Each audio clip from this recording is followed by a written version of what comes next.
Bonjour, bonjour coach Rocky, Bonjour. bonjour Gilles, Bonjour à vous, bonjour Ricky, bonjour Yola. Bonjour merci, Gilles. Bonjour merci Yola. Content de vous d'être là, voir. merci Voilà. beaucoup d'être là. Donc comme vous avez pu le comprendre sur ma web thérapie, il y a des personnes qui peuvent éventuellement envoyer donc des messages en privé qui ont des interrogations sur leur vie, hein, comme ce qui est mon site, hein, donc Elite News Thérapie, donc des interrogations sur des sujets vraiment au quotidien. Et là, j'ai reçu donc un mail d'une personne. Donc, on va faire coach Rocky intervenir sur cette question-là, qui est une interrogation. Donc, la question, c'est, je suis en instance de divorce depuis 1 an maintenant et je suis toujours amoureuse de mon mari. Et je me demande si c'est réciproque malgré qu'il a quelqu'un dans sa vie. Je me pose cette question parce qu'au début de notre divorce, il était agressif verbalement et maintenant, il devient attentionné en prenant de mes nouvelles et termine toujours ses phrases par bisous. Alors, qu'est-ce que tu pourrais dire à cette personne, Rocky? Comment C'est interpréter? comment interpréter? C'est toujours difficile d'interpréter les réactions de l'autre parce qu'on ne fait que des suppositions et souvent des suppositions qui vont dans notre sens. C'est là où est le danger. Donc moi-même en tant que coach, c'est le genre de choses que j'évite de faire, de d'émettre des suppositions et de me baser sur des faits. Maintenant, selon elle, elle a le sentiment que malgré les 1 an de procédure, son conjoint, son futur ex-conjoint, a des sentiments parce qu'il a changé son langage et qu'il a des propos affectueux. Je peux comprendre que ça lui réchauffe le cœur, si d'autant plus elle est toujours amoureuse. Simplement, il faut toujours revenir aux faits. Qu'est-ce qui a conduit à cette procédure? C'est pas qu'ils sont juste séparés, ils sont en procédure, en instance de divorce. Donc, ça veut dire que l'action, elle a été menée loin. Je ne vais pas me mettre à la place d'un homme, et on a de la chance d'avoir Gilles aujourd'hui, mais souvent, ce qui se passe dans les séparations, hommes et femmes, on réagit vraiment de façon totalement différente. Un homme va se rendre compte de ce qu'il perd une fois qu'il a perdu l'objet de l'amour. Donc, c'est pour ça qu'on dit que souvent, les hommes reviennent toujours un jour. C'est Parce vrai. qu'ils se rendent compte, ils sont dans la remémoration des instants agréables, etc. Mais une fois que ça n'est plus là, parce que parfois, ils ont peut-être tendance à croire que quand la relation est établie, la relation est acquise. Et donc, ils n'ont plus fait d'efforts et ils ont l'impression qu'ils s'ennuient dans la relation et ils vont avoir une nouvelle conquête amoureuse et parfois on va se laisser aller à carrément investir une autre relation. Donc, il est possible que sur cette année où il y a eu, au début de l'agressivité, parce que de toute façon, il était sûr de vouloir aller ailleurs, il s'est peut-être rendu compte sur 1 an que finalement, peut-être que son épouse lui manque et que finalement, sa relation secondaire n'est plus si satisfaisante. Mais moi, je ne fais que des suppositions. Maintenant, si on part du point de vue de notre web patiente, web coachée, je ne sais pas comment on va appeler, peut-être qu'elle, elle est dans la nostalgie aussi de cette relation, si elle est toujours amoureuse, mais je l'invite véritablement à se poser les bonnes questions. Je n'incite jamais ni à se quitter, ni à rester. Chacun prend ses propres décisions, mais il faut toujours les réfléchir et, et voir pour quelles raisons est-ce qu'elle est encore attachée. Peut-être qu'elle n'a pas eu le temps de se détacher de lui parce qu'il l'a quitté de façon impromptue, et donc elle est toujours dans cette émotion amoureuse, mais ça vaut peut-être le coup de se revoir et d'en discuter à tête opposée, mais il y a toujours cette possibilité de se revoir et de retomber dans les bras de l'un et de l'autre, en fait. Okay. Merci, merci. On va alors demander l'opinion à Gilles en tant qu'homme. Qu'est-ce que tu penses de cette question? Alors, qu'est-ce que je pense de cette question? C'est une question très complexe, hein, parce que là, on est dans l'émotion, on est dans le cœur, et effectivement, Mais toi, en tant qu'homme, en fait, il faut que tu te projettes, que tu te dises, que tu te mets à la place, en fait, de cette personne-là, de l'homme qui, parce que comme je disais, on ne peut pas, la femme ne peut pas penser pour l'homme. Oui. Donc, vraiment, qu'est-ce que tu en penses par rapport à ce que notre Alors, oui. coach vient Voilà. de nous dire? Là, il y a de la précision, là, c'est bien. Merci. Oui, donc, vu sous cet angle-là, je pense que le gars aurait pu avoir une relation et puis bon, il commence à voir que il était beaucoup mieux avant avec sa femme, quoi.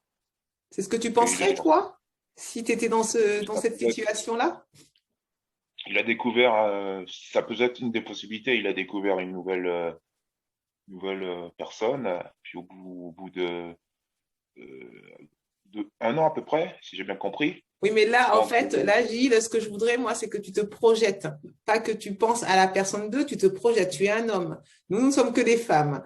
Donc, tu te projettes et que tu es dans cette situation. C'est compliqué, hein. Tu es dans cette situation-là mais et que toi, bon, tu envoies ce genre de je pense, message-là. Au départ, tu es agressif et par la suite, t'es un peu plus ben, doux. C'est parce que tu peut-être souhaiterais retourner dans cette relation-là ou, comme disait notre il coach, peut y avoir, oui, oui. Il peut y avoir deux phases. Il a fait du mal à sa femme et puis là, il se rend compte que voilà, il aime encore sa femme et il est retombé les pieds sur terre, quoi. Il marchait sur les nuages, il a dû retomber, je sais pas. Et il a plus d'attention, il a attentionné envers son ex malgré l'instance de divorce. Donc ça peut laisser présager plein de bonnes choses. Mm. La meilleure chose, c'est déjà qu'ils essaient de se fixer, euh, comment dire ça, une visibilité, quoi, tous les deux. D'accord. Je pense qu'il Ils faut sont pas en train de passer un recommuniquer bilan, quoi. finalement. Il Comment? faut recommuniquer, il faut retrouver, faut se Oui, oui, oui, reposer, oui. peut-être faire un stop sur cette instance et se Et- poser les bonnes questions et pas mettre en place de stratégie comme on peut voir sur certains sites web, etc. oui. Éloignez-vous, faites, le suis, je te Non, non. suis, le suis, je te suis, tous ces trucs-là. Et à un moment donné, puisqu'ils ont déjà vécu ensemble, puisqu'ils ont été mariés, s'il y a des sentiments qui sont naissants, faut pas se leurrer non plus. Hein. S'il y a eu des problèmes au point de se séparer, c'est qu'il y a une réalité qui a conduit à ça. Mais au lieu de se poser des questions indéfiniment et se faire des suppositions, il faut se rencontrer et parler peut-être avec un médiateur, un coach, en tout cas, Voilà. quelqu'un qui va permettre d'avoir aussi une sorte de vision sur la communication, la métacommunication, pour voir si effectivement c'est juste de la nostalgie, ce qui est possible, hein, c'est fort possible, Ça peut être mais il faut possible. aussi voir qu'est-ce qui a été dysfonctionnel dans cette relation, qu'est-ce qui a conduit à cette, plus que séparation, à cette instance de divorce, pour voir si les sentiments seront suffisants pour reconstruire quelque chose si tel était le cas. En tout cas, si cette personne qui t'a écrite se pose la question, il faut qu'elle soit déjà suffisamment consciente de la situation, de la réalité, qui n'est pas une réalité toute rose, qu'on ne peut pas juste se fier à ce que l'autre peut renvoyer comme signaux, parce que s'il y a eu de l'inconstance à un moment donné, il y avait une relation pour finalement aller voir ailleurs, et au point de divorcer, parce que souvent, on a plus des cas de figure où il y a une relation, que ce soit côté homme, côté femme, à l'extérieur, mais il n'y a pas de séparation forcément. Là, c'est vraiment aller beaucoup plus loin. Donc, il est important de vraiment rediscuter et de mettre les choses à plat et d'être réaliste surtout. C'est surtout ça le plus important, parce que repartir dans une relation pour finalement se reséparer dans un Oui. an, c'est pas l'idéal, à mon avis. Pour moi, alors, pour moi, des, des, des, des, euh, ça peut être, mais après, il faut avoir beaucoup de recul, hein. Ça peut être aussi une mise à l'épreuve dans notre vie, dans nos vies aussi. Ça peut être je pourrais dire ça, euh, euh, une marche dans notre ascension naturelle, dans leur ascension naturelle plutôt. Ils ont évolué, ils se sont séparés. Est-ce que soit ils refont un point, ils essaient d'avancer, ou soit il y a rien et ça part avec des blessures, sachant que euh, il y a le regard aussi qu'il y a. Par exemple, moi je me dis, moi j'ai une philosophie. J'ai plein de philosophies d'ailleurs. Moi Oh, je me dis une rencontre. peut durer 1 heure. Une demi-heure sur une terrasse de café, on peut rencontrer quelqu'un, échanger, comment ça, vous avez l'heure, et puis vous faites quoi? Une demi-heure. Ça peut durer 1 an, ça peut durer 10 ans, ça peut durer 20 ans. Il y a toujours cette notion que tout commencement peut avoir une fin dans les rapports humains. Mhm. Donc, moi, ça, c'est une équation que j'ai. Donc, du coup, tant que le moment est là, l'amour, le bonheur est là, je prends. Mais je me dis, je suis pas plus doué que les autres, hein. Ah, ça peut faire ça aussi. Mais quand même, il n'empêche que pour revenir à eux, ça peut être aussi une marche dans leur nouvelle ascension. Et ils voyaient pas, maintenant ils se sont vus, ils ont vu des choses. Et des fois, il y a besoin, il y a plein d'histoires qui sont reparties comme ça. Moi, c'est tout le bien que je pourrais leur souhaiter, quoi. Donc après, je pense que c'est très important qu'ils essaient de communiquer quand même. À nouveau, elle tient à lui, il s'aperçoit que, voilà. Donc, vous interprétez ce message-là comme une personne qui a des remords? Oui, je peux le voir comme ça. Moi, je ne peux pas Euh, me positionner comme ça. Je peux Ouais. pas. Je ne Là, il sais y a deux pas. regards, hein. Forcément, enfin, moi, j'ai un regard professionnel. Après, Tout si à fait. j'enlève ma Tout à fait. casquette et que je parle, enfin, je pourrais parler totalement différemment. Maintenant, Voilà. en tant que professionnel, je me dois d'avoir une certaine éthique et déontologie. Donc, si la personne me parle et que je n'ai qu'un seul point de vue en plus de ça, je ne peux pas me permettre de dire qu'il y a remords. Je n'en sais rien finalement. Donc, c'est à travers les échanges que je vais avoir avec cette personne que je vais pouvoir me positionner. Maintenant, il est possible qu'il y ait remords ou qu'il y ait regret. Donc, cet homme, idéalement, ce qu'il faudrait, c'est qu'il se positionne. En fait, c'est Voilà, ça c'est le ça. problème. C'est la non-communication qui, finalement, est au cœur de toutes les problématiques relationnelles.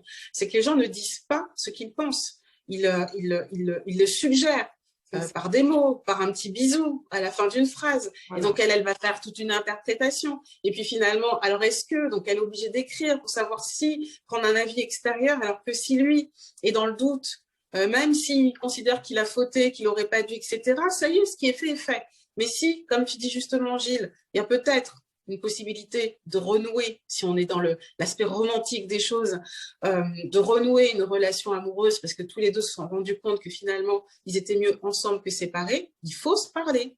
Il faut se parler. Mais déjà, l'erreur, là, avérée, c'est de n'être que dans la supposition. Et même elle, lui pourrait parler, idéalement. Mais même elle peut lui dire, écoute, je sens qu'il y a un changement dans ta façon d'interagir avec moi et je t'avouerai que ça me questionne. Alors, où en es-tu aujourd'hui? Comment ça se passe dans ta relation? Et comment je dois interpréter ça? Il faut poser Voilà. les questions. Il faut y Tout à fait, aller. ouais. Tout à fait.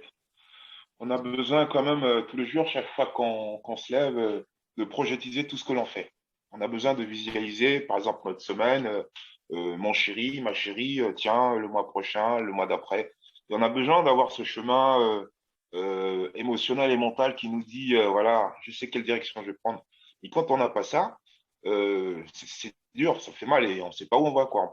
Donc là, on a besoin et c'est pas très bien au quotidien, quoi. Ça nous mine l'esprit, quoi. Donc, Merci. il faut effectivement qu'elle échange, quoi. Mm. Ça, c'est vital, la communication. On est dans un monde de communication en plus. C'est la base. Malgré que, Complètement. C'est la base. Mais j'ai beaucoup aimé ce que tu viens de dire là, Rocky, sur la fin, là, le questionnement. Vraiment, lui, en fait, c'est ce qu'il faut faire.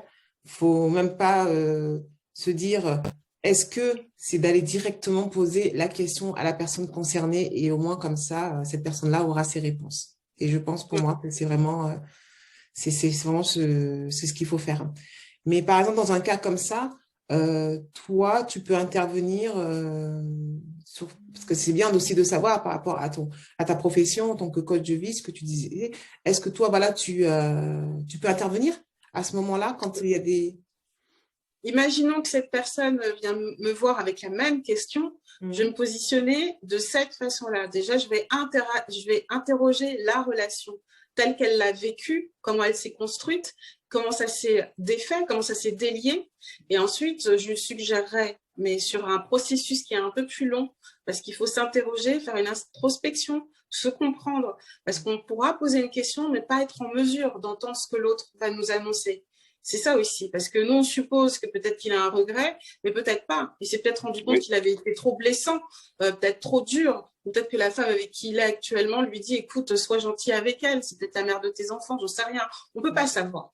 Donc, il faut qu'elle se pose les bonnes questions avant de pouvoir interroger l'autre. Là, on lui a donné une réponse rapide. Il faut toujours poser des questions à la personne qui est concernée. Mais avant de poser des questions, il y a tout un processus intérieur qu'il faut interroger. Moi, je suis là. Je suis là pour ça. Ensuite, idéalement, dans des questions de relations, puisqu'on parle de relations, d'interpersonnalité, je recommanderais, si son futur ex-conjoint est d'accord, de les faire interagir tous les deux. D'abord, je le rencontrerai lui, et ensuite, je leur proposerai de se rencontrer. Et moi, c'est là où je me positionne au-dessus de la relation et je fais une interprétation de cette métacommunication que je vais observer. Voilà. Et je vais les aider à interagir correctement. Et c'est eux qui décideront s'ils continuent ou s'ils arrêtent. Et surtout, ce que ça va permettre, c'est, s'il y a séparation, d'avoir une séparation apaisée. Ce que disait Gilles, c'est hyper important. Il n'y a pas besoin d'être dans la haine ou dans l'agressivité. Les relations, elles durent 1 an, 10 ans, 30 ans, éternellement. Elles se font, elles se défont. C'est une vérité. Mais idéalement, on peut se séparer dans la bonne entente. En tout cas, c'est l'idéal. C'est pas toujours possible parce qu'il y a des situations particulières, mais c'est là où j'interviendrai tout à fait dans ce type de dimension, de relations interpersonnelles.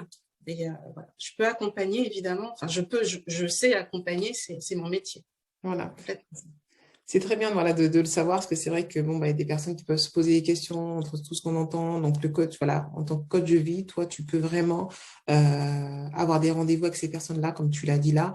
Et au moins, comme ça, voilà, les personnes qui regardent cette vidéo, vous pouvez voilà, contacter Coach Rocky pour, voilà, si vous avez des problèmes dans votre relation, même autres, hein, parce que bon, bah, je ne sais pas si tu l'as dit dans la vidéo, voilà, tu interviens sur plusieurs sujets, c'est ça?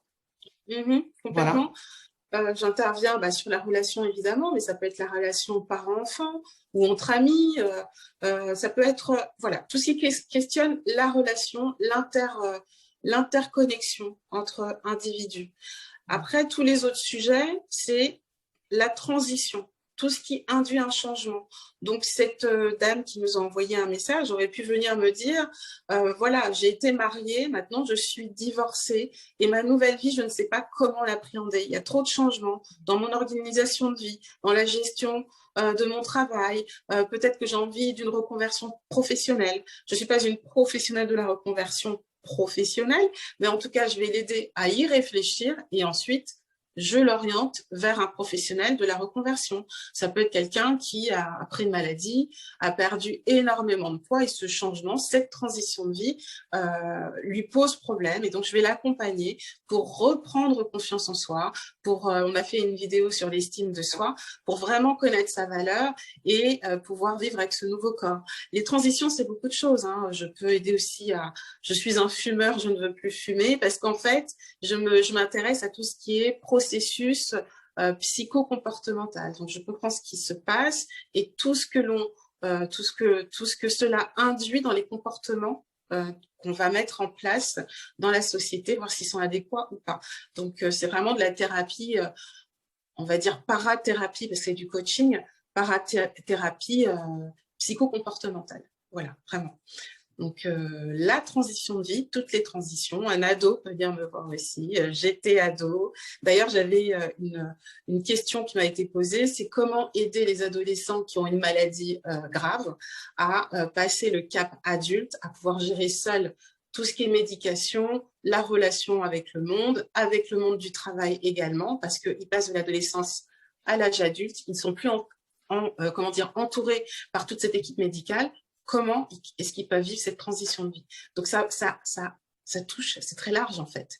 Mais toujours sur le principe, il y a une base un processus qui est validé, évidemment. C'est toujours le même que j'utilise, mais ça me permet d'avoir un champ d'exploration qui est assez large quand même. Merci, mais merci beaucoup. Vous retrouverez les coordonnées de notre coach. Merci, le coach Rocky à la fin de la vidéo. Merci à toi, Gilles. Merci d'être intervenu. C'est important d'avoir en fait que chacun puisse donner son opinion. Et c'est vrai que sur des sujets comme ça, voilà, on est tous différents. Donc merci à vous et à très bientôt, hein. Merci beaucoup. À bientôt. Au revoir. Ciao, ciao. Ciao, Rocky. Ciao, Gilles.